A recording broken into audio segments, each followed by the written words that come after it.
கர்த்தருடைய மகா பெரிதான கிருபைக்கு நன்றி. விசேஷமாய் இது பாக்கியம் சொல்லி வந்தவங்க எத்தனை பேர்? இது என்னதுன்னு ஒரு சென்டிமெண்ட்டாக இருக்கக்கூடாது. முதல் நாள் சர்ச்சுக்கு போயிட்டு வந்துடணும், இல்லை முதல் நாள் கோவிலுக்கு போகணுன்றது ஒரு பாரம்பரியமாக வந்துடக்கூடாது. என் முழு இருதயத்தோடும் முழு பலத்தோடும் முழு ஆவியோடும் முழு சிந்தையோடும் ஆண்டவரை தேட வேண்டும். முழு மனதோடு முழுசு தேவை ஆண்டவருக்கு. பக்கத்தில் சொல்கிறாங்க முழுசாக தேவை. சும்மா பாட்டுலாம் ஆண்டவர் கேட்கறது இல்லை.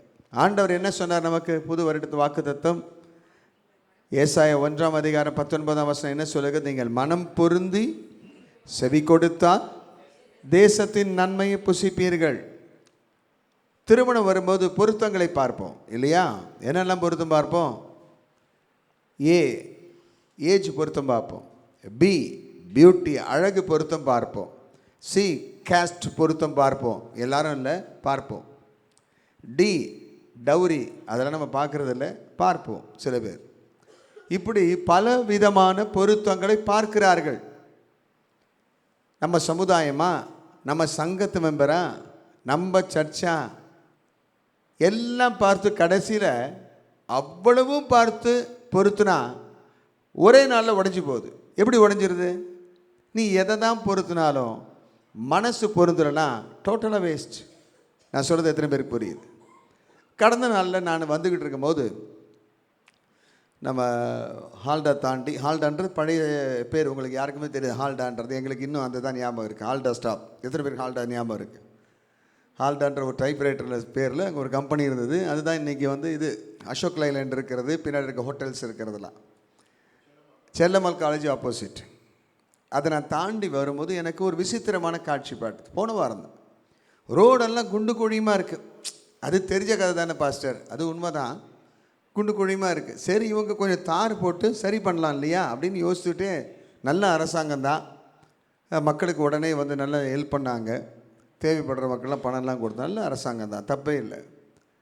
ஆனால் ஒரு குரூப் வேலை செஞ்சுக்கிட்டு இருக்கு. என்னடா செய்கிறான்னு பார்த்தா, அந்த டிவைடர் இருக்குது இல்லையா, அதுக்கு பெயிண்ட் அடிச்சுக்கிட்டு இருக்கிறான். Black and white and black and white. நான் செஸ்ஸு ஒலிம்பியா நடக்குது அடிக்கிறதுக்கு. நான் பார்த்துக்கிட்டே போகும்போது அப்போ தான் ஆண்டவர் என்னோட பேசினார். என்ன செய்கிறான் பார்த்தியா? ஆமாம் ஆண்டவரே, தரை முழுசும் குண்டு குழியுமாக இருக்குது. போகிறவன் எல்லாம் பெயிண்ட் அடிக்கிறவன் எல்லாமே அந்த தரையில் தான் போகிறான். எவ்வளோ முதுகு வலிக்கும், எவ்வளோ வண்டி பஞ்சர் ஆகும். அப்போது நீ எதுக்கு பெயிண்ட் அடிக்கிறாங்க? அப்போ தான் ஆண்டவர் சொன்னார், உன் காலில் அடிபட்டிருக்கு, மருந்து போடு. அதை விட்டுட்டு முகத்துக்கு பவுடர் போட்டு மேக்கப் போடுறியே, இது நியாயமானு கேட்டார். ஆஹா, என்ன அழகாக ஆண்டவர் பாடம் எடுக்கிறார் பாருங்க. அல்லேலூயா. காலில் அடிபட்டிருக்கு மருந்து போடுப்பா. பக்கத்து பாஸ் சொல்ல, காலில் அடிபட்டிருக்கு மருந்து போடுப்பா, முகத்துக்கு பவுடர் போடாத. அவசியம் கிடையாது. யார் பார்க்குறதுக்கு? எல்லாரும் பார்த்து உன்னை அழகாக இருக்கேன்னு சொல்லியும் உன் கால் மோசமாக இருக்க, நிற்கணுமே, நடக்கணுமே, வாழணுமே. அப்போ தேவன் என்ன சொல்லுகிறார்? மேக்கப் பண்ணிட்டே வந்துடக்கூடாது சர்ச்சுக்கு. கிறிஸ்துவன் என்கிற மேக்கப் நமக்கு அவசியம் கிடையாது. கிறிஸ்துவன் என்கிற சுகம், ஆத்தும ஆவி சரீர சுகம் நமக்கு தேவை. அல்லேலூயா. சுகமாயிரு, அதானே வாக்கு தத்துவம். பிரியமானவனே, உன் ஆத்துமா வாழ்வது போல. ஆத்துமா வாழுதா? ஆத்துமா தான் தவிக்குது. மனம் எப்படி இருக்கு? சித்தம் எப்படி இருக்கு? உணர்வு எப்படி இருக்கு? இது வாழ்வது போல நீ எல்லாவற்றிலும் வாழ்ந்து சுகமாயிரு. ஃபுல்னஸ். கரங்களை உயர்த்தி ஆமேன்னு சொல். ஃபுல்னஸ் இல்லை. ஆண்டவர் 10 குஷ்டரோகிகள் கேட்குறாங்க ஆண்டவர்கிட்ட, ஏசையரே இறங்கும். இறங்கினார். நீங்கள் போகையில் சுத்தமாவீர்கள். சுத்தமாயிட்டாங்க. 9 பேர் அங்கே இருந்துட்டான். ஒருத்தன் திரும்பி வரான். 9 பேருக்கு சரீரத்தில் மட்டும்தான் சுகம் வந்துச்சு. ஆனால் இவனுக்கு மட்டும்தான் ஆத்துமாவிலையும் சுகம் வந்துச்சு. ஏன்னா திரும்பி வந்து நன்றி சொன்னான், கர்த்தரை பற்றி கொண்டான். கைகளை உயர்ந்து. ஃபுல்னஸ், முழுமை வேணும் வாழ்க்கையில். நீங்கள் எப்பொழுதுமே ஜெபிக்கும் போது உங்கள் சுகம் என்ன ஜெபம் பண்ணுங்க, வேணான்னு சொல்ல. ஆண்டவர்கிட்ட முழுமையை கேளுங்க. என் ஆத்துமா நல்லா இருக்கணும். உண்மையில் சொல்கிறேன், ஆத்துமா என்பது என்ன? மனசு, நம்முடைய வில், நம்முடைய சித்தம், நம்ம விருப்பம், நம்முடைய எண்ணங்கள், இதெல்லாம் நம்ம நேர்படுத்திட்டோம்னா வாழ்க்கையில் வியாதியை நெருங்க முடியாது. நான் சொல்கிறது எத்தனை பேருக்கு புரியுது? உண்மை அதுதான். மைண்ட், பிசாசுடைய ஜெயம் எங்கே இருக்குன்னா மைண்டில் தான் இருக்குது. வர நாட்களில் நம்ம தியானிக்கணும். அதை இன்னைக்கு சத்தியம் மற்றொரு பார்ப்போம். மனம் பொருந்தணும். பொருத்தம் இருக்கா? மணப்பெண்ணுக்கும் மணமாளனுக்கும் அழகான பொருத்தம், தோற்றத்தில், பணத்தில், எல்லாத்துலேயும் பொருத்தம். மனசு பொருத்தம்னா உடஞ்சிருச்சு வாழ்க்கை. அப்போ ஆண்டவரோடு நமக்கு எல்லா பொருத்தங்களும் தேடுறோம். பணம் வேணும், ஆண்டவரே கொடுத்துட்றார். ஆண்டவரே கருப்பாக இருக்க கொஞ்சம் இது போடணும், ஆண்டவரே கலரும் கொடுத்துட்றார். எல்லாம் கொடுத்துட்றார். மனசு நீ கொடுக்குறியா? கையை உயர்த்தியாம. அவர் மனசு இருக்கிறதுனால தான் எல்லாம் கொடுக்குறார். அல்லேலூயா. ஆனால் நான் என் மனசை எல்லாத்தையும் வாங்கிட்டு மனசை கொடுக்குறேன்னா கொடுக்க மாட்டோம். மனசில் பாருங்கள், நன்றி கட்ட மனுஷனுக்கு வருஷம் முழுவதும் நடத்தினார் உன்னை. அந்த இரவில் வந்து துதியோடு தோத்திரத்தோடு ஆண்டவர் நன்றி சொல்ல மாட்டாயா? நான் நேற்று வீட்டுக்கு போயிட்டே இருக்க, ஒரு நல்ல பாஸ்டர், நல்லா தெரிஞ்ச பாஸ்டர், அவர் மரித்து போனார் செய்தி வருது பாருங்கள். புது வருஷத்துக்குள்ளே போக முடியல பாருங்கள். திரும்ப இன்னைக்கு காலையில் நான் திரும்ப என் வீட்டில் வரேன், ஒரு அமரர் ஊர்த்தி போகுது, பார்த்தா ஒரு 2 பேர் அழுதுகிட்டு இருக்கிறான். பாவமாக இருக்குது. இளைஞர்கள் எப்படி செத்தான்னு தெரில. இப்படி தாண்டி வர ஒரு ஆம்புலன்ஸ் போகுது. இங்கே வந்து கேட்டால் நம்ம அருமையான சகோதரியோட தாய் மரித்து போனாள் நேற்று இரவு. நமக்கு தெரியாது. தகப்பன் மரித்து போனார். அப்போ வாழ்க்கை என்பது எப்படி இருக்குது பாருங்க. அதுதான் ஒவ்வொரு முறையும் நான் சொல்வேன், துதியோடு தோத்திரத்தோடு தேவ சமூகத்திலிருந்து புது நாளுக்குள்ளே போங்க. காலையில் எழுந்து தைரியமாக ஜெபம் பண்ணாமல் வந்துடாதீங்க. கைகளை உயர்த்தி ஆமென், கர்த்தரை சார்ந்து கொள்ளுங்க. அதாவது வாழ்க்கையில் சில காரியம் மாற்றவே முடியாது. ஆனால் என்னை சுற்றி நடக்கிற காரியத்தை மாற்ற முடியாமல் இருக்கலாம். ஆனால் என்ன அது தொடாமல் இருக்க கர்த்தர் எனக்கு கிருபை தருவார். எத்தனை பேர் விசுவாசிக்கிறீங்க? அல்லேலூயா. மனம் பொருந்தி செவி கொடுத்தால் தேசத்தின் நன்மையை புசிப்பீர்கள். ஆண்டவர் என்ன சொல்றார்? இந்த வார்த்தை யாருக்கு சொல்றாருன்னா இஸ்ரவேல் மக்கள். இந்த இஸ்ரவேல் மக்களுக்கு அன்பான தகப்பனாய் கோபமான தகப்பனாய் ஆண்டவர் பேசுகிறார். அவர் பேசுகிற வார்த்தையை நீங்கள் கவனித்து பார்த்தீங்கன்னா ரொம்ப ஆச்சரியமாக இருக்குது. என்ன சொல்கிறாரு? 2ஆம் வசனம், ஏசாயா தீர்க்க தரிசன புத்தகம் 1ஆம் அதிகாரம் 2ஆம் வசனம் 3ஆம் வசனம் மாத்திரம் வாசிக்க கேட்போம். வானங்களே கேளுங்கள், பூமியே செவிகொடு, செவிகொடு, கர்த்தர் பேசுகிறார், கர்த்தர் பேசுகிறார். நான் பிள்ளைகளை வளர்த்து ஆதரித்தேன், அவர்களோ எனக்கு விரோதமாய் கலகம் பண்ணினார்கள். நல்லா பாருங்க, நான் யாரை வளர்த்து ஆதரித்தேன்? ஆடு மாடா? ஆடு மாடா வளர்த்துக்கிறோம் சொல்லுங்க. பிள்ளைகளை வளர்த்து ஆதரித்தேன். கைகளை உயர்த்தி ஆமேன் சொல்லுங்க. அல்லேலூயா. அவர்களோ எனக்கு விரோதமாய் கலகம் பண்ணினார். எக்கோ வருது, பதில் கட் பண்ணு. எனக்கு விரோதமாய் கலகம் பண்ணினார்கள். அருமையான கர்த்தருடைய பிள்ளை, அடுத்த வார்த்தை வாசிங்க பாருங்க. மாடு தன் எஜமானையும், மாடு தன் எஜமானையும், கழுதை தன் ஆண்டவனின் முன்னணையும் அறியும், கழுதை தன் ஆண்டவனின் முன்னணையும் அறியும். இஸ்ரவேலோ அறிவில்லாமல் என் ஜனம் உணர்வில்லாமலும் இருக்கிறது என்கிறார். நல்லா பாருங்க. அனிமல்ஸ்ல டம்ப் அப்படின்னா ரொம்ப ரொம்ப ஒரு மாதிரி கேவலமாக அனிமல்ஸ் பேரை வச்சு திட்டுவான். மிருகத்தை பேரை எந்த மிருகம் அடிக்கடி திட்டுவோம்? மாடு மாதிரி இருக்கிறியே, சரியான கழுதடாவா, மடக்கழுதை அப்படின்னுவோம். மடக்கழுதை, தடி, மாடு இப்படிலாம் சொல்லுவோமோ இல்லையா? கேட்ட பாடி ஷேம், அந்த ஷேம், எந்த ஒரு ஷேம் பண்ணுறீங்க, நாங்களும் பண்ணுறோம், நீங்களும் பண்ணுறீங்க. ஆனால் ஏன் அந்த மாடு என்ன, அது அசையாது. சூடு வச்சா தான் அசையும் சில மாடு. சில கழுதை போட்டு கட்டினா தான் அது அடங்கும். ஆண்டவர் என்ன சொல்கிறாரு? அந்த டம்ப் அனிமல்ஸாக இருக்கு இல்லையா, அந்த மிருகங்களுக்கு கூட எஜமான் யாருன்னு தெரியுதுரா? அந்த கழுதை கூட தான் வீடு எது, தன்னை வளர்க்கிற இடம் எது, தனக்கு போஷிக்கிற யாருன்னு தெரியுது. உனக்கு தெரியுதா? பக்கத்தை பற்றி கேளுங்க, உனக்கு தெரியுதா? எல்லாம் இவர் தான் செய்கிறார் எனக்குன்னு அதுக்கே தெரியுது. உனக்கு தெரியுதா? கோபம் அவருக்கு, ஆண்டவருக்கு சொல்கிறார் ஆண்டவர். ஏன் இப்படி விலகி போகிறீங்க? அதனால தான் உனக்கு காயம். என்ன சொல்கிற? அடுத்து நீங்கள் வாசித்து வீட்டில் போய் பாருங்கள். 5ஆம் வசனம் வாசிங்க. இன்னும் நீங்கள் ஏன் அடிக்கப்பட வேண்டும்? அதிகமாய் விலகி போகிறீர்களே. தலையெல்லாம் வியாதியும் இருதையெல்லாம் பலட்சியமாக இருக்கிறது. உள்ளங்கால் தொடங்கி உச்சந்தலை மட்டும் சுகமே இல்லை. அதெல்லாம் நீங்கள் படித்து பார்த்துங்க, டைம் ஆகிடுச்சு. நீங்கள் 1ஆம் அதிகாரம் படித்தா தான் என்ன ஆண்டவர் சொல்கிறான்னு புரியும். அப்போ உங்களுக்கு ஏன் காயம், ஏன் வலி, ஏன் வேதனை? ஏன்னா கர்த்தரை விட்டு விலகி போயிட்டோம். ஆனால் இந்த மக்கள் கர்த்தரை விட்டு விலகி போயிட்டு நானே தெரியலை, இவங்களுக்கே தெரியல. ஏன்னா இவங்களுக்குள்ள சடங்கு சம்பிரதாயம் கரெக்டாக இருக்குது. என்ன சொல்கிறார் பாருங்க, 11ஆம் வசனத்தை வாசிங்களேன். உங்கள் பலிகளின் திரள் எனக்கு என்னத்துக்கு என்று கர்த்தர் சொல்கிறார். ஆட்டுக்கடாக்களின் தகன பலிகளும் கொழுத்த மிருகங்களின் இனமும் எனக்கு ஆரோசிகமாய் இருக்கிறது. காளைகள், ஆட்டுக்குட்டிகள், கடாக்களுடைய ரத்தத்தின் மேல் எனக்கு பிரியமில்லை. இவர்கள் என்ன செய்யறாங்க? காணிக்கை கொடுக்கறான், பலிலாம் செலுத்துறான். பிறகு ஆண்டவர் என்ன சொல்றார்? நீங்கள் என் சந்நிதியில் வரும்போது என் பிரகாரங்களை இப்படி மிடிக்க வேண்டும் என்று உங்களிடம் கேட்டது யார்? வீண் காணிக்கை கொண்டு வராத, தூபம் கொண்டு எனக்கு காட்டாத, உங்கள் மாத பிறப்பு, முதல் நாள், ஓய்வு நாள், சபை கூட்டத்தை நான் சகிக்கவே மாட்டேன்னு சொல்கிறேன். அதில் படித்து பார்த்தா ரொம்ப வேதனையாக இருக்குது. உன் கண்ணை அகலமாக விரித்து ஆன்னு சொன்னால் கூட கேட்க மாட்டேன். கையை விரித்து ஆண்டவரே பாருன்னு பார்க்க மாட்டேன். ஏன்னா உன் கையெல்லாம் ரத்தமாக இருக்குது, உன் வாழ்க்கையெல்லாம் மோசமாக இருக்குது. சொல்லிட்டு சொல்கிறார், நன்மை செய்ய படி, கைகளை உயர்த்தி மனம் திரும்பு, மனம் பொருந்து, இல்லைன்னா பட்டயத்துக்கு இரையாவீர்கள். ஏன்னா அசீரிய படையெடுப்பு வரப்போகுது. எதிரி வந்துட்டான், அவன் கொள்ளை கொண்டு போக போகிறான். உன்னை நான் தப்பு வைக்கணும், உன் தேசத்தை நான் காப்பாற்றணும்னு சொன்னால் மனம் திரும்பு, கரங்களை உயர்த்தி ஆமேன்னு சொல்லுங்க. அல்லேலூயா. தேவ ஜனங்களுக்கு எச்சரிப்பு, உலகத்துக்கு எச்சரிப்பு இல்லை, முதலாவது தேவ ஜனங்களுக்கு எச்சரிப்பு. அப்போ நீங்களும் நான் இதை கவனித்து பார்க்கும்போது ஆண்டவர் நம்முடைய வாழ்க்கையில் பாடுகள் வரும்போது அது ஒரு சிக்னல். கைகளை உயர்த்தி ஆமேன்னு சொல்லுங்கள். பஞ்சம் ஒரு சிக்னல் சொன்னேன் இல்லையா? நேற்று நம்ம எச்சரிப்புன்னு சொன்னேன். இன்றைக்கி நீங்கள் யோசிங்க, பாடுகள் என்பது நமக்கு ஒரு எச்சரிப்பின் அடையாளம், சமீட்சை. நம்ம ஆண்டவரோடு இல்லை. அப்போ வியாதி எல்லாத்துக்குமே என்ன காரணம்? பாவம் தான் காரணம். நம்முடைய பெருந்தினி இஷ்டத்துக்கு சாப்பிட்றான், ஹார்ட் அட்டாக் வந்தால் அது என்ன காரணம்? பெருந்தீனி. பெருந்தீனி என்பது என்ன? பாவம். நான் சொல்கிறது எத்தனை பேருக்கு விளங்குது? அப்போ அந்த வியாதிகள் வரும்போது நம்மை ஆராய்ந்து பார்க்கணும்.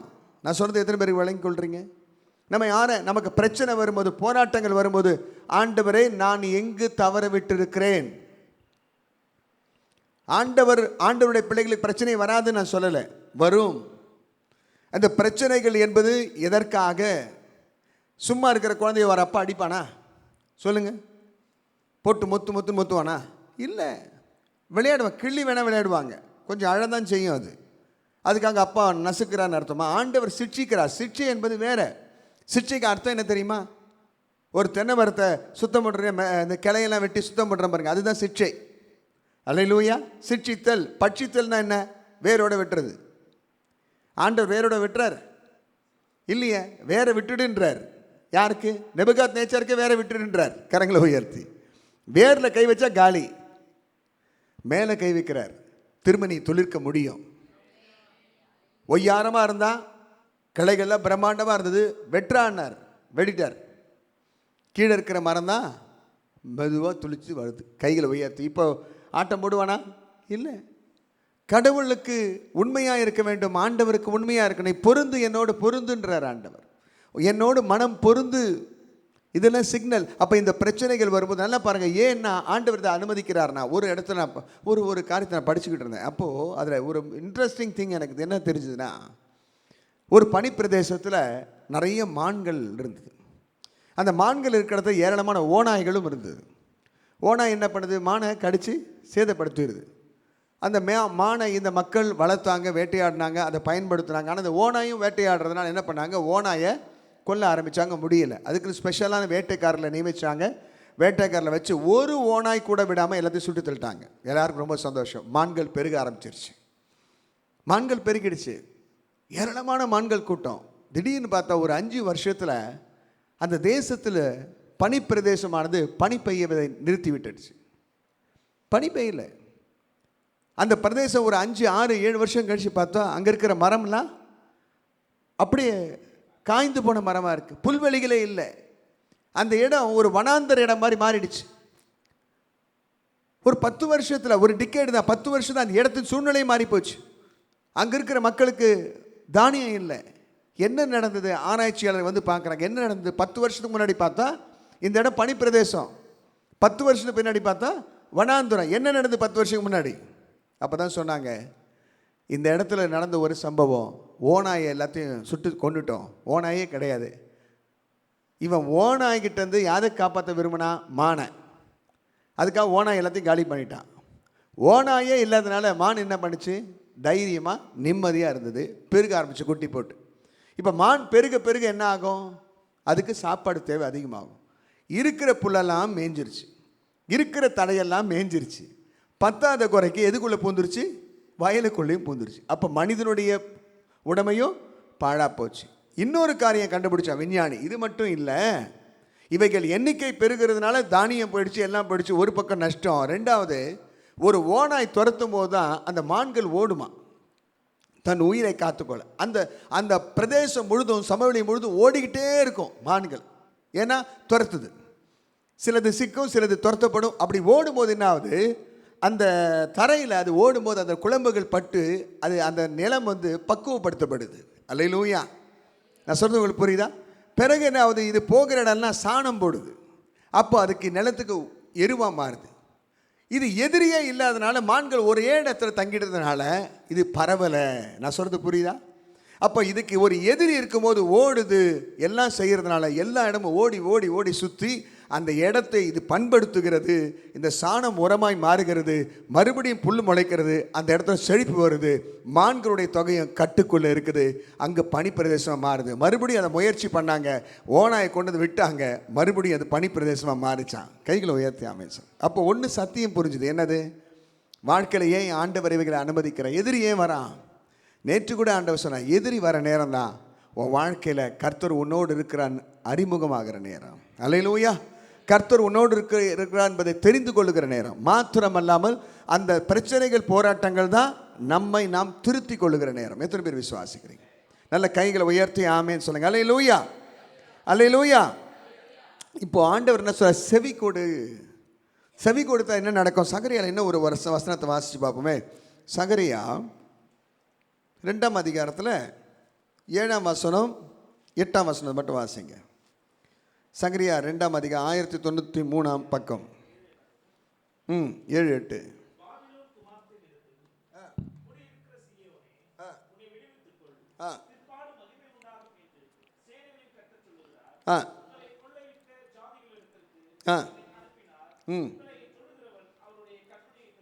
நல்லா பாருங்க. ஆண்டவர் என்ன சொல்றாரு? முதல்ல சகரியாரை நேற்று பார்த்தோம், என்னிடத்து திரும்பினா நான் உங்கள்கிட்ட திரும்புவேன். இப்போ என்ன சொல்கிறார் இந்த இடத்துல? 2ஆம் அதிகாரத்தில் என்ன சொல்கிறாரு? உன்னை நீ விடுவித்துக்கொள். சில காரியம் நம்ம கட்டப்பட்டிருக்கிறோம், அதுலேருந்து நம்ம விடுவிச்சுக்கணும். அப்படி விடுவித்து கொள்ளும் போது ஆண்டவர் என்ன செய்வார்? நமக்கு மகிமையை தருவாராம். அல்லேலூயா. உன்னை தொடுகிறவன் என் கண்மணியே தொடுகிறான். கர்த்தரையே தொடுறான். உங்களை யாராவது தொட்டா அவன் கெட்டான். கையை உயர்த்தி ஆமேன். அப்போ நன்மை எப்போ வருது? எப்போ நம்ம நன்மை புசிக்க முடியும்? தேவனிடத்து திரும்பும்போது இதில் பார்க்குறோம். ஒரு முறை தாவீதை நீங்கள் பார்த்தீங்கன்னு சொன்னால், தாவீதுடைய இருதயம் தேவனுடைய இருதயத்தோடு பொருந்தி இருந்தது. அல்லேலூயா. இது நமக்கு தெரியும் இல்லை? தேவனுடைய இருதயத்துக்கு ஏற்றாற்போல் இருந்தான்னு சொல்லி வசனம் வாசிக்கு. இந்த தாவீதுடைய வாழ்க்கையில் தவறு செய்கிறான். தவறு செய்யும்போது ஆண்டவர் அவனை கண்டிக்கிறார், தீர்க்கதரிசி அனுப்புகிறார். இப்போ என்ன செய்கிறான்? தன்னுடைய பாவத்துக்காக மனம் கசந்து அழுது தேவனோடு மனம் பொருந்துகிறான். பொருந்துறானா இல்லையா? நமக்கு தெரியும். ஆண்டவரே சுத்த இருதயத்தை எனக்கு தாரும். 2வது என்ன கேட்குறான்? நிலைவரமான ஆவியை தாங்க. டைலமாக இருக்கக்கூடாது. இதுவா அதுவா, வாழ்க்கையில் ஒரே முடிவில் இருக்கணும். கைகளை உயர்த்தி ஆமேன். நிலைவரமான ஆவியை தாங்க. நீங்கள் எங்கள் பாவத்தை மன்னிங்கப்பா, பரிசுத்தாவை எடுத்துக்கொள்ளாதிருங்க ஆண்டவரே, நீங்கள் என் பாவத்தை மன்னிச்சா நான் எல்லாருக்கும் உங்கள் அன்பை சொல்லுவேன். பொருத்தனை செய்கிறான். கைகளை உயர்த்தி. அதுதான் ஆண்டவருக்கு பிரியம். இப்படி தன் பாவத்தை உணர்த்தப்பட்டு ஆண்டவரோடு சேர்ந்து விட்ட தாவீது. ஆனால் இந்த தாவீதுக்கு விரோதமாக யார் எழுப்பிட்டா? சொந்த மகனை எழுப்பிட்டான். அவனே எழுப்பிட்டான். அவனை தூண்டி விட்டது யாரு? நிறைய பேர். அதில் ஒருத்தன் யாரு? அகிதோபேல். அகிதோபேல் யாரு? தாவீதுடைய மந்திரி. அகிதோபேல் வாயில் பேசுகிற வார்த்தை தேவ வார்த்தையாக இருக்குமா? ஒரு வார்த்தை கூட நிறைவேறாமல் போகாது. அவ்வளவு அருமையாக பேசுவான். அல்லேலூயா. அவன் யாரோட சேர்ந்துட்டான்? அவனுடைய மகனாக அப்சலோமோட சேர்ந்துட்டான். தாவீதுக்கு நியூஸ் வருது, அப்சலோமோட சேர்ந்துட்டான். ஏன்? நமக்கு கதை தெரியும். அகிதோபேலுடைய பேத்தி தான் யார்? பத்சேபால். கெடுத்து போட்டான். பேத்தி வாழ்க்கை கெடுத்து போட்டு பேரனை கொண்டுட்டான். அதனால் பழிவாங்க துடிக்கிறான். இங்கே பாருங்களேன், தவறு செய்தது யார்? அகிதோபேலா தாவீதா? தாவீது பாவம் செய்தான். அப்போ அகிதோபேல் பார்வையில் தாவீது செய்த பாவம் தான் அவனுக்கு மரண தண்டனை கொடுக்கும். தவறா? இல்லை. ஏன்னா ஒரு பெண்ணை கெடுத்தது மாத்திரம் இல்லாமல் அவன் புருஷனை திட்டம் போட்டு கொலை பண்ணிட்டான். அப்போ நீ ராஜாவாக இருந்தாலும் கொலை பண்ண, உனக்கு தண்டனை உண்டு. உண்மையா? இது நியாயமா இல்லையா? நியாயம்தான். தாவீதே என்ன சொல்கிறான்? நாத்தான் தீர்க்கதரிசி வரும்போது, ஐயா இந்த நாட்டுக்குட்டி இப்படி பண்ணிட்டான் ஒரு கதை சொன்னா, தாவீது என்ன சொல்கிறான்? இதை செய்தவன் மரணத்துக்கு பாத்திரன். அப்போ தாவீது வாயில் என்ன வருது? நீ கொலைகாரன், நீ சாகணும். வருதா இல்லையா? அப்போ தாவீதின் பார்வையில் நியாயம், சட்டத்தின் பார்வையில் நியாயம், உலகத்தின் பார்வையில் நியாயம், இவன் பார்வையில் நியாயம். அந்த நியாயமான வேலையை செய்கிறதுக்கு இவன் யோசனை சொல்கிறான். ஆனால் ஆண்டவர் அந்த யோசனை மாற்றி அவன் அந்த யோசனை நடக்காதபடி செய்கிறான். மாஸ்டரை யோசனை நடக்காதபடி செய்துட்டார். அல்லேலூயா. ஒன்றே ஒன்று புரிஞ்சுங்க, அகிதோபேல் மனசில் கசப்பு இருந்துக்கிட்டே இருக்குது, தேவனோட பொருந்தலவன். ஆனால் தாவீது தவறு செய்தான், பாவம் செய்தான், அநியாயம் செய்தான். அவன் தவறை ஆண்டவர் உணர்த்தின உடனே ஆண்டவரோட பொருந்திட்டான். இப்போ ஆண்டவருடைய இருதயத்தில் அவன் இடம்பெற்று விட்டான். இப்போ அகிதோபேல் போய் யாரை தொடுறான்? தாவீதை தொட போகிறான். ஆனால் ஆண்டவரை தான் அவன் தொடுறான். தாவீதை தொட முடியல. ஏன்னா தாவீது யாரை மாறிட்டான்? கர்த்தருடைய கண்மணியாக மாறிட்டான். அல்லேலூயா. அப்போ அகிதோபேலால் யாரை தொட முடியல? தாவீதை தொட முடியல. கைகளை உயர்த்தி ஆமென் சொல். யார் செத்தது? அகிதோபேல் செத்தான். அருமையான கர்த்தருடைய பிள்ளைய பாவம் செய்தவன் பழிச்சுக்கிட்டானே, அநியாயம் செஞ்சவன் பழிச்சுக்கிட்டானே, அக்கிரமம் செஞ்சவன் பழிச்சுக்கிட்டானே, திட்டம் போட்டு அநியாயம் பண்ணவன் பழிச்சுக்கிட்டானே, பாவமே செய்யாமல் தனக்கு நியாயம் வேணும்னு நினச்சவன் செத்துட்டான். அப்போ நியாயம் வேணும் கேட்குறவன செத்துருவானா? அப்படி இல்லை. உன் நியாயத்தை நீ தேவன்கிட்ட கொண்டு போனோம். உன் மனம் தேவனோட பொருந்தலை. அகிதோபேலோட மனசு கசப்பில் இருந்துருச்சு, தாவீது மனம் கர்த்தரோட பொருந்திருச்சு, அங்கே சக்ஸஸ் ஆகிடுச்சு. சிம்பிள். உங்களை யாராவது தொட்டா அவன் கெட்டான். ஆனால் ஒன்றே ஒன்று, இந்த வசனம் எப்படி செல்லுபடியாகும்? நீங்கள் நானும் கர்த்தரோட பொருந்தி தான் இருக்கணும். கைகளை உயர்த்தி அமைச்சு கடைசி நான் சொல்கிறேன் பாருங்க. ஆண்டவர் ஒரு காரியம் சொல்கிறார். இதுலேருந்து ஒன்று என்ன புரியுதுன்னா, சடங்கு சம்பிரதாயம் வேண்டாம். சபைக்கு போகிறதுனால நம்ம வாழ்க்கையில் ஆசீர்வாதம் வந்துடாது, ஜெபம் பண்ணுறதுனால வந்துடாது. என் வாய் கர்த்தரோடு இருக்குது, என் இருதயம் கர்த்தரோடு இருக்கா? வாயினால சேர்றோம். ஆண்டவர் என்ன சொல்கிறார்? உன் இருதயம் தூரமாக இருக்குது. ஏன்னா ஆண்டவர் என்ன சொல்கிறாரு? ஒரே ஒரு வசனத்தை நான் வாசிக்கிறேன் பாருங்க. சொல்லுங்கள், வாசிங்க பார்ப்போம். 1 நாளாகமம் 28ஆம் அதிகாரம் 9ஆம் வசனத்தை வாசிங்களேன். 1 நாளாகமம் 28:9 அதை வாசிக்க கேட்போம். ஆ ஆ ஆ ஆ ஆ நல்லா பாருங்க. எல்லா இருதயத்தை ஆராய்ந்து நினைவுகளின் தோற்றங்களை எல்லாம் அறிகிறார். நல்லா பாருங்க. நீ அவரை தேடினால் உனக்கு தென்படுவார், நீ அவரை விட்டு விட்டால். நான் சொல்றது எத்தனை பேருக்கு புரியுது? இதே வசனம் தான் ஆசாவுக்கு சொல்றாங்க. ஆசா அப்போ விட்டுட்டான். இப்போ வெளியில் பேசும்போது ஒரு தம்பி என்கிட்ட சொல்கிறான், பாஸ்டர் என் கூட படித்த ஃப்ரெண்ட்ஸ் 15 பேர் சேர்த்துட்டான் பாஸ்டர். இவனுக்கே வயசு 24 கூட 25 கூட ஆகலை. அதுக்குள்ளே இவனோட படித்தவன் 15 பேர் சேர்த்துட்டான். கணக்கில் வந்தவன் 15, கணக்கில் இல்லாதவன் எத்தனை பேர் சேர்த்தானோ. அப்போ ஆண்டவர் உன்னையே ஜீவனோட வச்சுருக்காரு. நோக்கம் இருக்குல்ல. அதை உணரும் போது தான் மனம் திருந்துவோம், மனம் பொருந்துவோம். நான் நேற்று சொன்னேன் இல்லையா, உங்கள் வாழ்க்கையில் என் வாழ்க்கையில் நம்முடைய கடைசி மூச்சு இருக்கிற வரைக்கும் நம்மை வைத்து தேவன் என்ன திட்டம் வச்சுருக்காரோ அது முடிக்கலை, அது நடந்துக்கிட்டு தான் இருக்குன்னு அர்த்தம். இழுத்துக்கிட்டு இருக்க போக வேண்டியதானே. அப்படிலாம் ஜெபம் பண்ணாதீங்க. அவனை குறித்து ஒரு திட்டம் இருக்குன்னா இழுத்துக்கிட்டு இருக்குது, அதுவே ஒரு திட்டம் தான். நான் உண்மை. என்னை குறித்து உங்களை குறித்து திட்டம் முடிஞ்சிருச்சுன்னா ஆண்டவர் பரலோகம் தூக்கிட்டு போயிடுவார். இதான் உண்மை. நான் சொல்கிறது எத்தனை புரியுது? கைகளை உயர்த்தி ஆமேன்னு சொன்னேன். அப்போ நம்ம கவலையே பட வேண்டாம். இங்கே என்ன சொல்கிறார்? இருதயத்தை பார்க்குறாராம். 1000 பொருத்தத்தை நீங்கள் பாருங்கள். சபைக்கு நான் போகிறேன், பொருத்தமாக இருக்குது, நோ யூஸ். நான் ஜெபக்கூட்டத்தில் இருக்கிறேன், நோ யூஸ், பொருத்தம் பார்த்துட்டேன். ஜெபக்கூட்டம், ஆலயம், அந்த பெரிய ஊழியக்கார், இந்த சின்ன ஊழியக்கார், எல்லா மீட்டிங்கும் நான் போகிறேன், இந்த பொருத்தம்லாம் செல்லாதுப்பா. உன் மனசை ஆண்டவரோட பொருத்தணும். காணிக்கை கொடுத்துட்டேன், தசமாக கொடுத்துட்டேன், ஸ்பெஷல் காணிக்கை கொடுத்துட்டேன், பில்டிங் ஃபண்ட் கொடுத்துட்டேன், தோத்திர காணிக்கை கொடுத்துட்டேன், பாஸ்டர் வீட்டுக்கு வந்தால் கொடுக்காம அனுப்ப மாட்டேன். இதெல்லாம் விடுங்க. இதெல்லாம் ஒரு பெரிய காரியமே கிடையாது. இதெல்லாம் கனியாக நீங்கள் எடுத்துகிட்டு போயிட முடியாது. இதெல்லாம் கிரியை தான். கனி இருக்கணும். கனின்னா உங்கள் இதயம். உங்கள் இதய கனியில் ஆண்டவர் ருசி பார்க்க முடியுதா? கை உயர்த்தி அமைச்சர் என்ன சொல்கிறார்? இதயம் சொல்லும்போது ஆண்டவர் என்ன சொல்கிறார்? அங்கே நம்முடைய டிசையர், நம்முடைய தாட், நம்முடைய இன்டென்ட், நம்முடைய இமேஜினேஷன், இதெல்லாம் இருதயத்தில் இருக்குதா? அப்போ நம்முடைய இருதயத்தில் இருக்க திட்டம், நம்முடைய இதயத்தில் இருக்கிற நோக்கம், நம்முடைய இதயத்தினுடைய விருப்பம், நம்முடைய இதயத்தில் இருக்கிற கற்பனை எல்லாம் அவருக்கு தெரியும். நான் அவருக்கு முன்பாக நிர்வாணி. கர்த்தர்கிட்ட மட்டும் எதையும் மறைச்சிடாதே. ஒன்று சொல்கிறேன் பாருங்க, உங்கள் வாழ்க்கையில் என் வாழ்க்கை நல்லதும் வரும், கெட்டதும் வரும். ஆனால் நல்லதையும் ஆண்டவர்கிட்ட சொல்லு, கெட்டதையும் ஆண்டவர்கிட்ட சொல். அவர் உன் தகப்பன். ஒரு சின்ன காரியம் கூட மறைச்சிடாதீங்க. நான் நிறைய பேருக்கு அட்வைஸ் பண்ணேன், ஓப்பனாயிரு ஆண்டவர்கிட்ட, ஓப்பனாயிரு. இப்படிப்பட்ட தவறான சிந்தனைகள் வருதா, ஆண்டவர்கிட்ட சொல்லு, அப்பா இந்த மாதிரி தவறான சிந்தனை வருது. அவர் தான் உன்னை புரிஞ்சிக்க முடியும். இப்போ நான் போய் யார்கிட்ட இதை சொன்னால் என்ன சொல்லுவான் என்னை பற்றி? சொல்லுங்கள். இப்படி என்ன வரும் இல்லையா? என்னடா இவருக்கு இந்த என்ன வருதா, இவர் இப்படி நல்லவன் நினச்சி வந்தோம், இவர் ஐயா மனுஷங்கிட்ட போகாத, உன்னை படைத்தவனிடம் போ. கைகளை உயர்த்தி அங்கே போய் மனம் பொருந்து அவரோட சேர்ந்துரு. ஐயா எல்லா மனுஷனோட நீ சமாதானம் இருக்க முடியாது, ஆனால் சமாதானம் இருன்ற இருக்க முடியும்னா என்ன? உன் மனசு அங்கே சரி பண்ணணும். கைகளை உயர்த்தி எது நடந்தாலும் கர்த்தர் பார்த்துக்குவார்ப்பா, நான் கர்த்தர் சொல்கிறத மட்டும் தான் செய்வேன். அல்லேலூயா. யார் எனக்கு கொடுக்குறான், நான் கொடுக்குறவன் கொடுத்துட்டு தான் இருப்பேன். நான் நேசிக்கிறவன் நேசிட்டு தான் இருப்பேன். என் வீட்டுக்கு வரல, இன்றைக்கி கூட பாருங்கள், நான் யோசித்தேன். இன்றைக்கி கூட வரும்போது பிள்ளைங்கிட்ட சொன்னேன், 1ஆம் தேதி யார் நம்ம வீட்டுக்கு தேடி வரதில்லை. கிறிஸ்மஸ்க்கு நம்ம வீட்டுக்கு தேடி ஒரே ஒரு ஆத்மா வரும். யாருன்னா ராஜான்னு ஒரு ஆத்மா நம்ம சபையில். ஆனால் அவங்க வீட்டுக்கு நான் போகல. சில பேர் என்னை வீட்டுக்கு கூப்பிடுவாங்க, ஒரு சொந்தக்காரன் என் வீட்டுக்கு வரல, ஆனால் நான் போக வேண்டிய பசங்க கேட்டாங்க, ஏன்ப்பா நம்ம போகணுமா?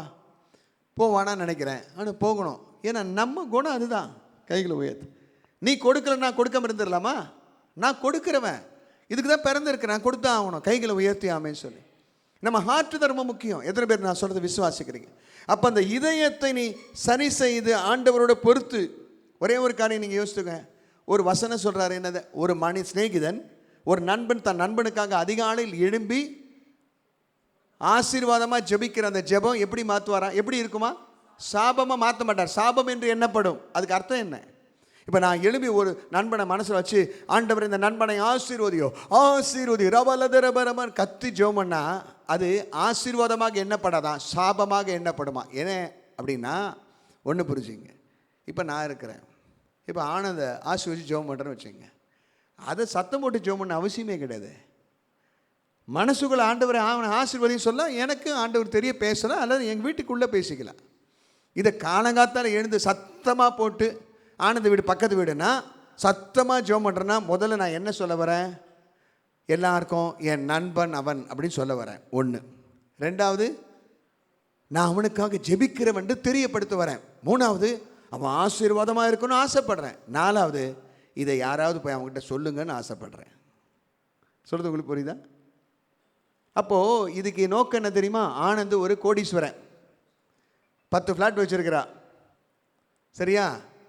11வது ஃப்ளாட் கட்ட போகிறான்.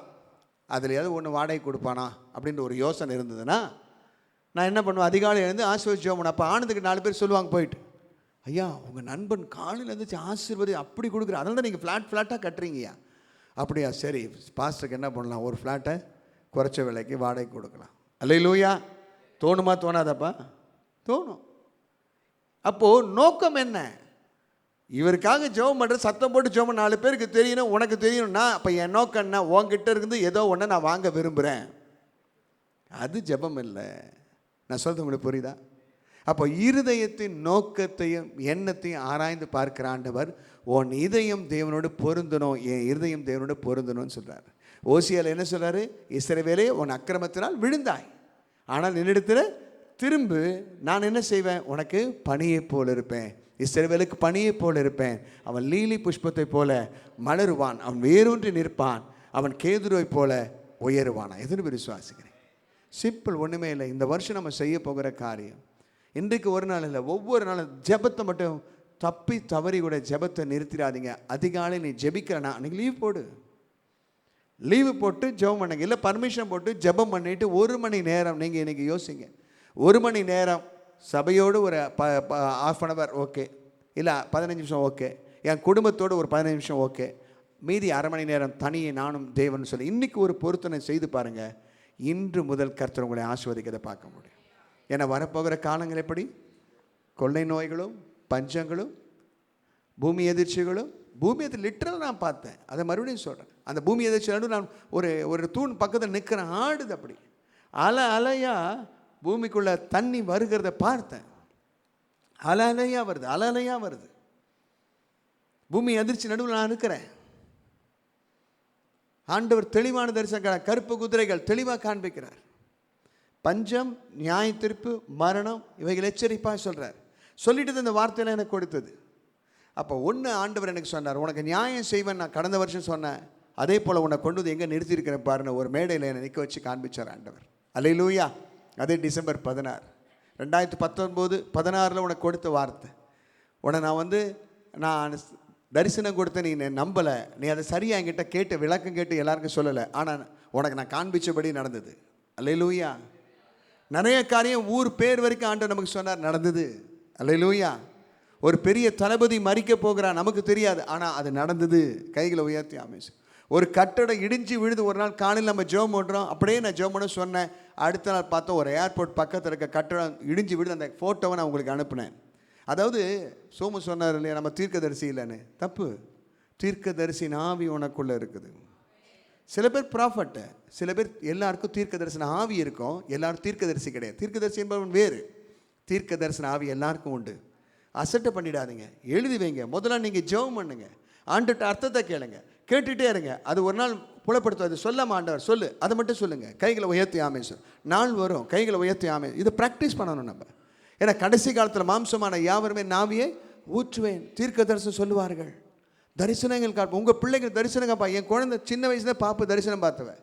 அதெல்லாம் சொல்லிருக்காரு, ஊழியத்தை மட்டும் விட்டுடாத. எல்லாரும் அப்பா பாஸ்டர்னா பிள்ளை ஊழியம், அந்த மாதிரி சிஸ்டமே வேணாம். நீ குழந்தையிலேயே அவளுக்கு க்ளீனாக ஆண்டவர் காமிச்சார். ஒரு வீட்டில் அவங்க சொன்னாங்க, எனக்கு ஆண் குழந்தை பிறக்க போது ஆண்டவர் எனக்கு சொல்லிட்டார். புருஷன் மண்டல் 2 பேரும் என் கிளாஸில் படிக்கிறவங்க தான். அப்போ பாப்பு சொன்னேன், அப்பா நான் ஒரு கனவு கண்டேன், அக்காவுக்கு ஒரு குழந்தை பிறகுது, பெண் குழந்தை. அது செக்க செவையில் குண்டு குண்டு ரொம்ப அழகாக இருக்குப்பா பேபி அப்படின்னா. கரெக்டாக அதே மாதிரி பெண் குழந்தை பிறந்தது. ரொம்ப அழகான பிள்ளை, கலர்னா அவ்வளோ கலர். பல தரிசனங்கள் அவருக்கு ஆண்டவர் கொடுத்துருக்கிறார். கைகள் உயர்த்தி அசட்டையை விட்டுறாது.